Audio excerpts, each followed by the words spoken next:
All right, good evening, everyone, and welcome to the Adams and Brothers podcast. Good Wednesday evening to you. Happy Hump Day.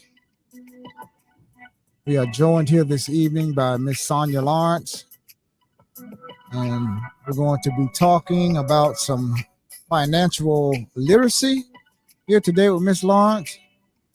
So, Miss Sonya Lawrence, welcome to the Adams Brothers podcast. Good evening. Thank you. Thank you so much. Good evening to you as well. So, of course, I am Sonya Lawrence, and I'm pleased to be here. And above all, I always give honor to God because He is the creator of all things and the head of my life. So, of course, I thank you all for even having me on. It's an honor and a privilege. Thank you. And so, my purpose tonight, is to educate. And, I know sometimes in our community, we lack education when it comes to our finances and how things should be set up. A lot of times people, they don't just, say, well, I didn't plan. Sometimes they don't get the education. Sometimes it's about money. It's about a variety of things why people don't plan for their future, especially when it comes to, their financial standings. And so, I like to teach people about, how to build a financial house. Of course, that's something that I've learned. Of course, I work within a company. I had the privilege to have a business within another business. And so with that, we learn how to, teach families how to build financial housing. Of course, I have my own financial house, and it's, it's on a strong foundation. And I think that's above all. When we think about a financial house, any house, I think about even when I parallel it to my lifestyle with Christ, He is the foundation of my life, and I stand on His word. And so in the financial house, you have to consider if you were building the house, what is the very first thing we put in the house? Furniture. And that's always the foundation. The foundation. Yes, it is. Yeah. You got to have that foundation. Everything got to be solid. You can't build upon anything. You need to have a solid foundation. And so when we think about a strong foundation, that's how we should start, even in our finances and our day-to-day life. We should have some type of foundation that with your house. Okay. You were kind of freezing up a little bit, but we can see you. Okay. So you do financial, you coach people on financial literacy. What are some of the pointers that you could give some people to start them on their way to financial literacy?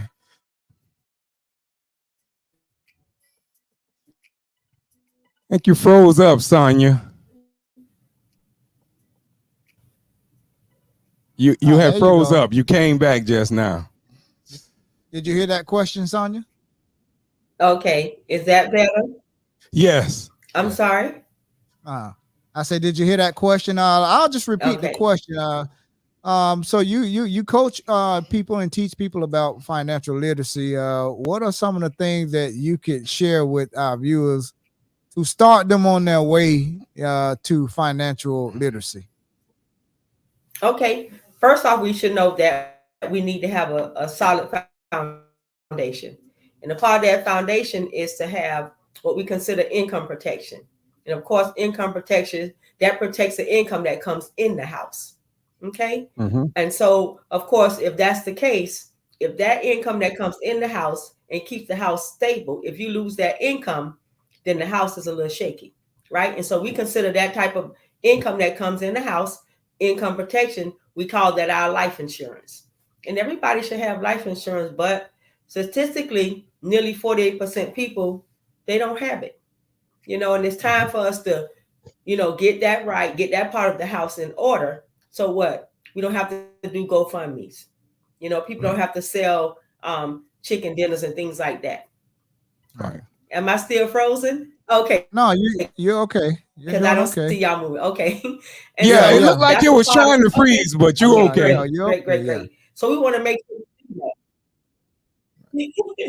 Okay. And so that's important, and so when we think about that, I think sometimes people don't know the importance of life insurance. So when we think about what is important when it comes to life insurance, it's not just about burying your loved one. It's about making sure there's sustainability for after gone. Right. Especially if you have a family that have children.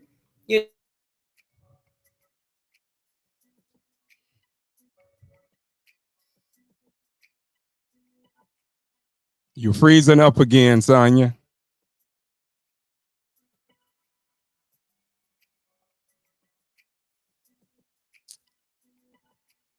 Yeah, if you're just joining us, we're talking to Sonya Lawrence. I think she's having a little trouble with her internet connection. It's a little unstable right now. It's been going in and out. And if that's not working, Sonya, we can have you call in.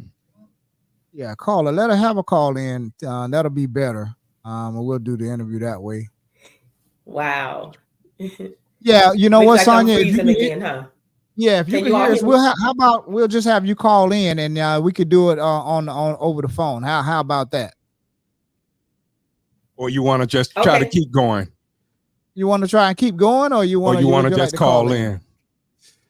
Can I keep going and then call in also, and that way if it falls out, the voice will still continue?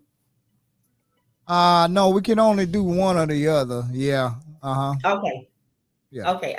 We can try and keep going, but yeah, go ahead. Go ahead where you stopped off from life insurance. Right, with the fish fries and the chicken dinners. Right. Exactly. Yes. Yeah. Because I think it's time for our community to be more educated about life insurance, so we don't have to do that. Right. I mean, sometimes it's sad when folks can't bury their loved ones, or it's sad when you as a wife have to grieve and work because the bills keep coming, because the bills don't stop. But if you have the income protection, meaning life insurance in place, if the husband died or if the wife dies, that spouse carries on as if that loved one was still present because they have income protection. So that money not only buries, it continues to pay the bills. That spouse has time to take off time from work and grieve and bury their loved one and take some time to, to digress into, or, to just get themselves together. Some folks may need a little counseling. Who wants to work and grieve and then think about how they're going to bury somebody? So this is very important. And so we think about that because bills don't stop, and then of course a part of that house is the roof. And the roof is important because we consider the roof as our legal protection. That encompasses wills, power of attorney, trust, and those type of things. And when you think about, if y'all know, I think y'all remember the Black Panther, Chadwick Boseman, I think even Nipsey Hussle, neither of them had wills. And so they couldn't say how they wanted things to outplay when they're no longer here. And without a will, the state will give you one. And so I don't need the state deciding for me. And we as people need to understand that we have access to these things. So in legal protection, that encompasses all those things. We have to make sure that nobody makes our decision about who's going to raise my children. If the courts had to decide that for you, they may not make a good decision. But if we have wills in place and things like that set up to say how we want our monies to be dispersed, how we want who to take care of their children or who to get whatever it is. And of course, somebody may be saying, well, I don't have much. Still, that's your little bit. And you should dictate how you want it to be dispersed. And also, let's keep in mind, even sometimes when it comes to banks, some of us, we don't think about putting a beneficiary on our bank account, putting beneficiaries on different things that we own so that when we're no longer here, the bank don't keep my money, the bank doesn't get to keep your money. Right. And then, of course, you know what? Go ahead. I didn't mean to cut you off, but we just talked about this. We had a little conference on this at church, and our pastor, our former pastor, his wife is an attorney, and she was telling us that if you want to put someone on as a beneficiary on your account, you have to go to that bank and you have to sit in that lobby and put your name on the list, and you have to go there and do it yourself. Right. Just writing someone's name down on a piece of paper or this and that doesn't she said, as an attorney, she said, I'm going to tell you, it means nothing. I do this every day. So for the people out there that's listening, and if you have a bank account and you want to add a beneficiary on there, is it true that you have to go to the bank yourself and put that person's name on there? Mm-hmm. She might. Yeah. Okay. All right. Correct. So yeah, that's the advice that we got from an attorney. Yes. Yeah. Yeah. To the viewers out there, to the viewers out there, if you have a bank account and you put someone on as a beneficiary, it would be best if you go to the bank and make sure that is in writing or drawn up, as we were told, correct, Daryl? Yeah, that's that correct. You would have to make sure you add that person on right there. Probably person might need to be present with you. So right. And present some identification. Yeah, right. that came like I said, directly from an attorney that does this every day. And she when people die, they're fighting over the house and this and that, and they don't have their affairs in order. And she says, exactly. I do this all the time. So you need to make sure you have your beneficiary straight with the social security numbers, the correct cell phone numbers, and the correct addresses and everything. So if something happens to you, you pass away, that the bank can get a hold of you and make sure that money can get to the proper hands. Correct.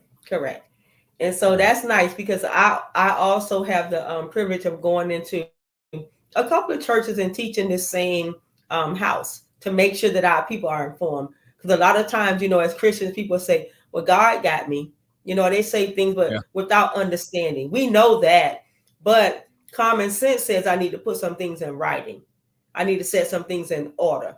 The Bible talks about doing things decently and in order, right? And so it says, also talks about in business, be men. That means be mature, be sound-minded, and know what you're doing. Don't just haphazardly leave things for other people to do.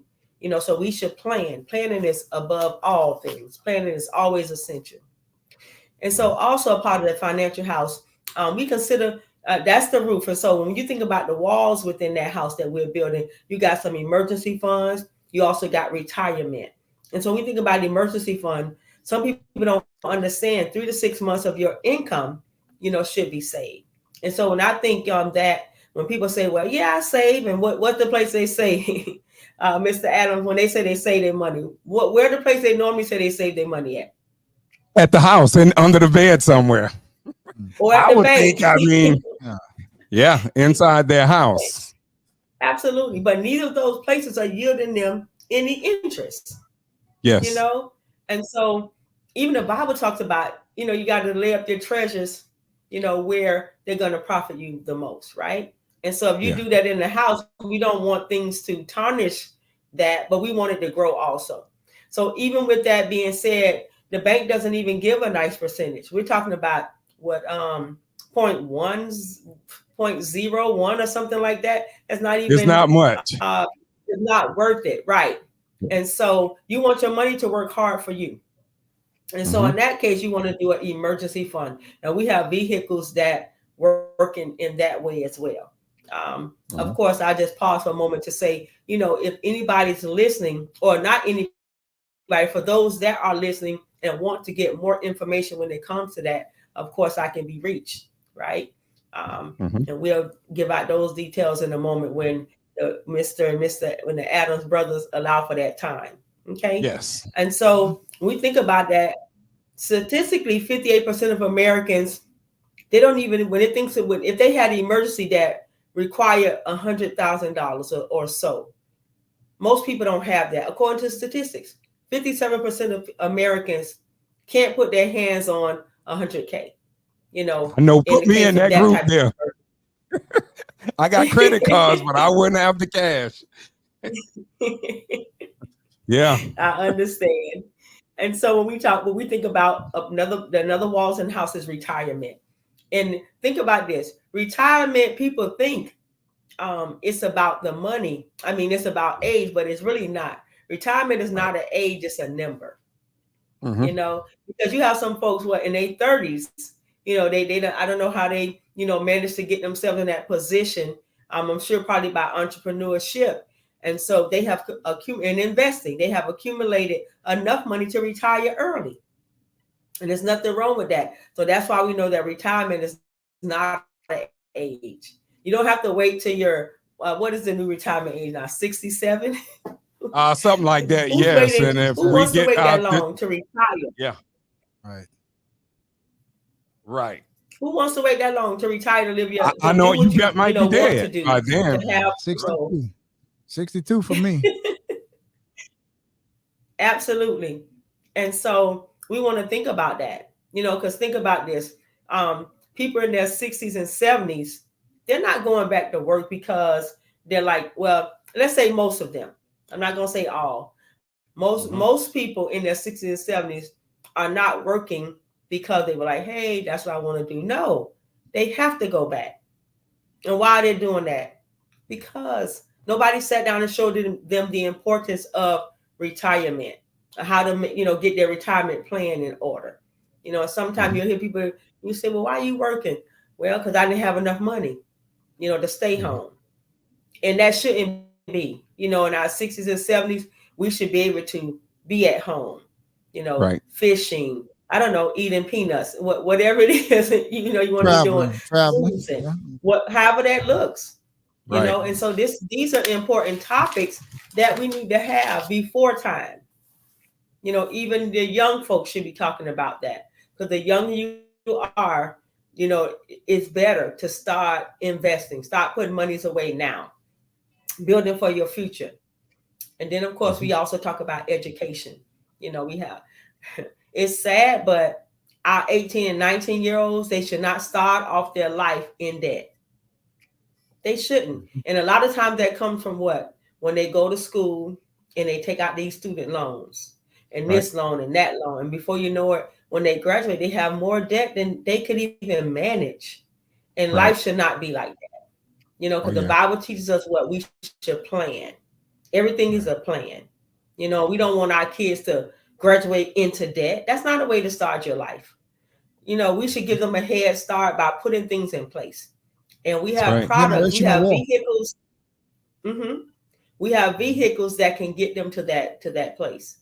And even if they decide not to use this particular vehicle, where the parent will put that money in that particular vehicle to save for their college funding, and then that could be something that they may want to start their own business with, or they may want to get their own apartment or whatever they want to use the money for. But we should plan.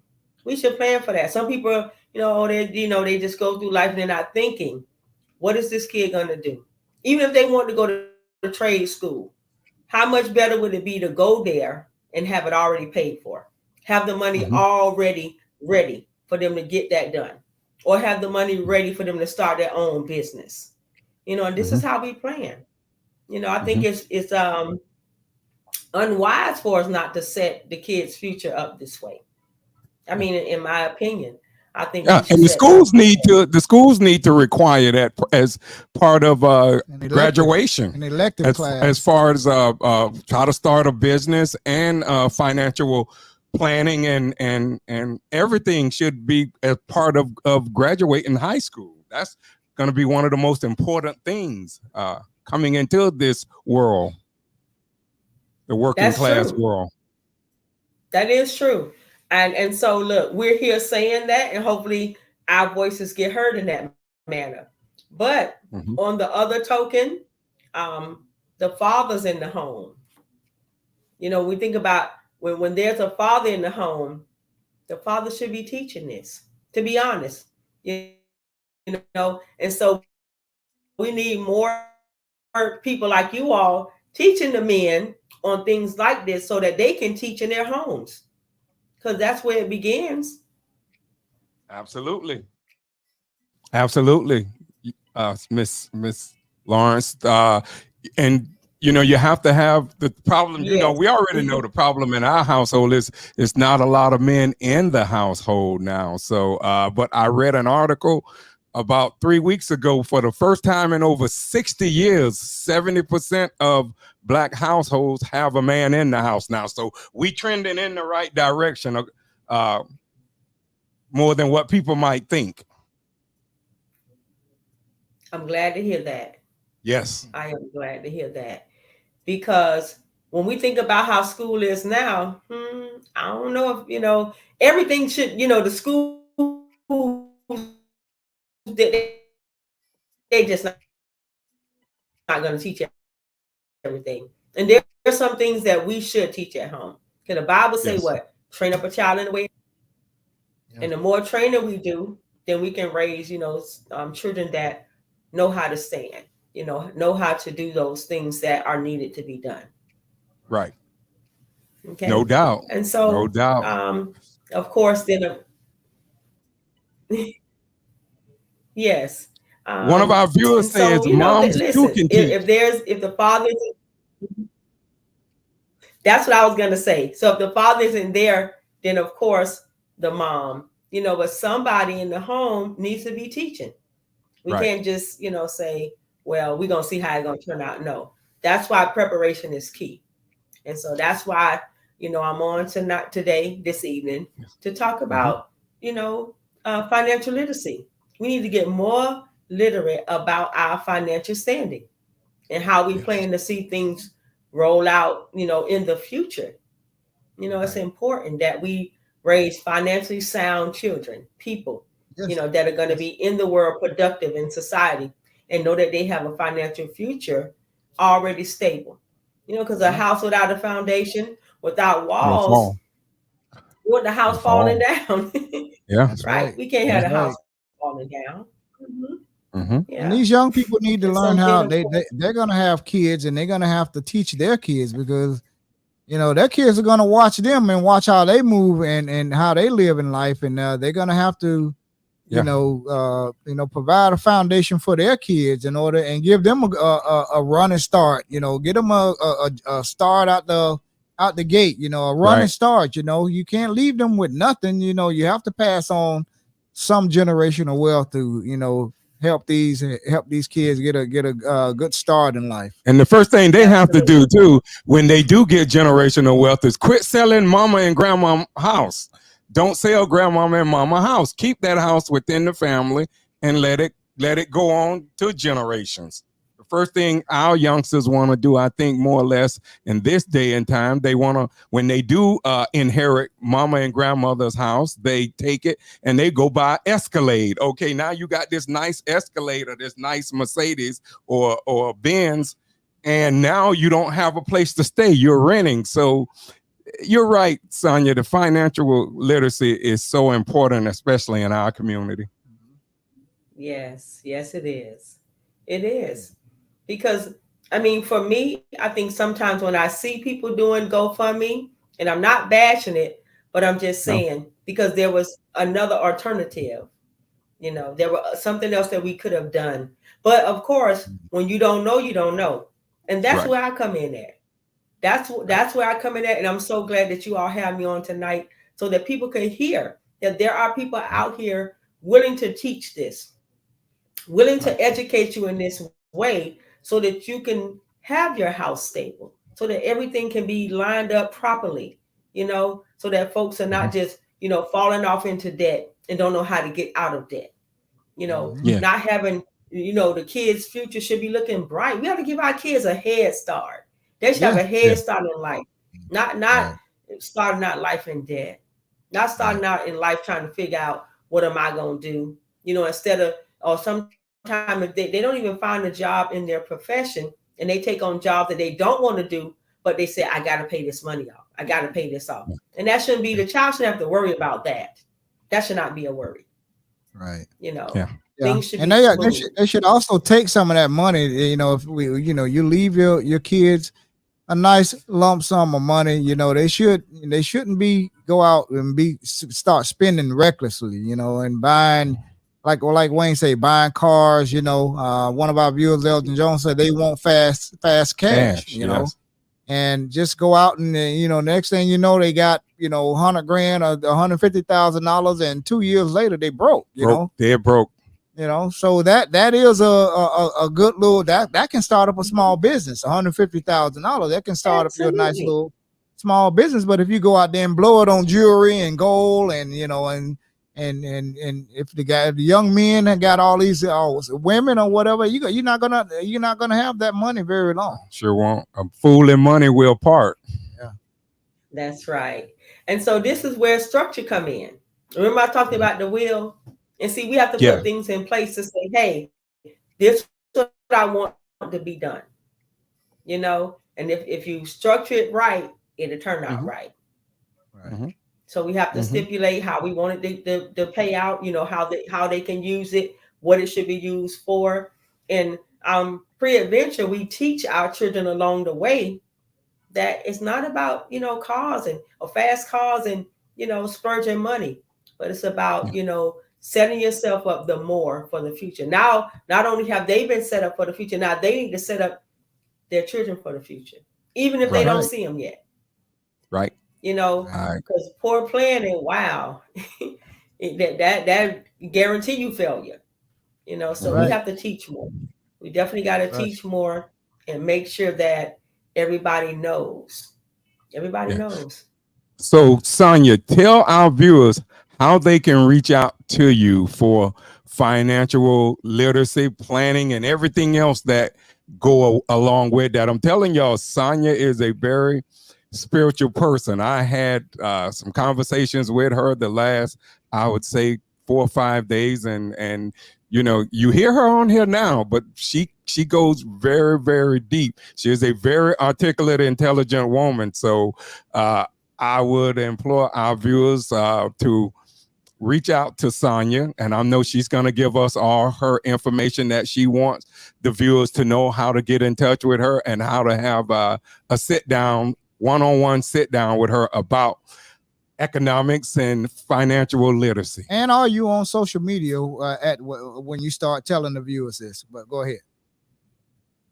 Yes. Well, you know, of course, I can be reached by my cell number, which is 954-638-3719. And also you can email me, and that email address is Queen Poet, and that's QUEENPOET, the number 20 at gmail.com. Okay. And so hence the word poet. So, you know, I do a variety of things, but I tell you, I pride myself more on making sure that our community is financially sound. Okay. Yes, indeed. I am on Facebook, but not so much, you know, let me think. My Facebook is, I think it's SL God's Favorite. SL God's Favorite. Yeah, God's Favorite. And do you post your all of the things you do on your social media? Or are you going to be updating your social media handles? Pre-adventure. Most of my information, people, if they love to get more information, I really would appreciate if they would contact me personally. I would love to do a one-on-one sit down, whether it's a one-on-one individual or family settings, or those individuals that probably do have their own local churches and they're looking for someone to come in and give a more insight and more detailed view of a financial house. I'd be glad to do that. That's good information. That's good to know. That I cater to those people. Mm-hmm. So any churches out there that want Sonya Lawrence to come and talk about financial planning or whatever, she can be reached at 954-638-3719, and her email address is Queen QUEEN Poet POET the number 20 at gmail.com. And she's would love for churches or any other organization to get her to come there and talk to the congregation or whatever establishment you have. Correct. Anything else, Sonya, you want to tell? Yeah, anything else? Anything else? Before we let you go? Before we let you go, the floor is yours. I just wanted to add that, of course, within that house, because we didn't really touch on debt to the extent, but even when it comes to debt, you know, we consider debt we don't want to have debt in the house, so we consider we smoke the debt out of the chimney, you know. And so you don't want your house full of debt. You definitely don't want your house full of smoke. So you smoke it out the chimney, and you make sure you get rid of debt. And so, in that sense, having the educational sense of knowing that you can have a debt freedom date, you know, within 5 to 10 years, you know, so everybody should, you know, have that in planning as well. Because of course, people are in debt, you know, and statistically we know. We don't have to even go through the numbers. You can ask 1 out of 4 people, and I can't even imagine the ratio of those people that will say, yes, I have some debt. Because most people have it. They at least 100K, at least 100K. And so, and then closing, we talk about, we have goals and dreams, and within the house, those are our windows. You know, although you're looking out the window, you can see it. You may not be there yet, but we do want to set some goals and dreams, you know, so then our house is all, you know, fully intact. One of our viewers keep asking about offshore bank accounts. Would you want to talk to him privately about that? Or because Elgin Jones, Sonya's information is in the chat. Yeah. Look in the chat right now, Elgin. You will see her information, her phone number, and her email address. If most likely, if you want to talk about offshore bank accounts. Right. She wants people to contact her privately, so she can have a private session with Sonya. That would be better than on here. I mean, a lot of questions. I'm quite sure Sonya have a business, and she wants you to contact her, and y'all can have that one-on-one sit down, which will be much better, and you can get all your questions answered. Correct. Okay, so Ms. Lawrence, we want to thank you for joining us here on the Adams Brothers podcast. We hope your phone starts ringing off the hook. Once again, her number is Sonya Lawrence, 954-638-3719, and her email address is queenpoet20@gmail.com. You can reach out to her. She would love to hear from you here coming up in the near future. So Miss Sonya Lawrence, thank you so much. And you're welcome to come back anytime, Sonya, with anything else, any other ventures you have, you're welcome to come back. Yes, you have sir. our Thank contact you so information. much. I'm looking forward to it. Thank you. Yes, indeed. Miss Lawrence, thank you for joining us, and have a wonderful evening. Thank you for joining us. You all too. Blessings upon you. Yes, indeed. Blessings upon you too. You did an excellent job too. Yes. Thank you. I knew you would. You all stick with us. We have coming up at 6 o'clock. We have Tony Get Sensational Sands going to be our co-host, and we're going to have former NFL player Mr. Tracy Strogans. Strogans. I believe I said that right. But stay with us. We're going to be right back at 6 p.m. with Tony Sands as our co-host and Tracy Strogans talking about CTE. Y'all stay tuned. We're going to be right back. Right back at 6 in a few minutes.